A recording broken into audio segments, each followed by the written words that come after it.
ప్రతి అడుగులోనూ పరీక్ష, ప్రతి చూపులోనూ నిరీక్షణ.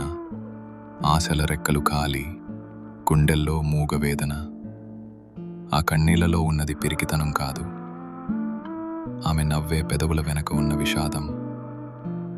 లోపల ఎన్ని గాయాలైనా బయట పడనీయదు. గతం ఎన్ని చీకట్లను తెచ్చినా తలెత్తుకు బతుకుతుంది. తన కన్నీరు అణువణువున ఒక కథ. ఆ కథలో ప్రేమ ఉంది, బంధాల కష్టం ఉంది. అయినా ఆ కన్నీరు ఆమెను బలహీనం చెయ్యలేదు. అది ఆమెలోని ఆత్మగౌరవాన్ని పోషించింది. ఏమీ చెప్పకుండానే ఎన్నో నేర్చుకున్నది. ఏదైనా సరే ఎదురు నిలిచి పోరాడింది. ఆమె బాధ ఆమెకు ఒక ఆభరణం. అది ఆమె గర్వం, ఆమె నిజమైన అందం. ఇది ఒక ఆడపిల్ల కన్నీరు. అది కరిగిపోయేది కాదు, కదిలించేది. కన్నీటి అలల సాగరంలోనూ ఆమె తలెత్తుకు నిలబడింది.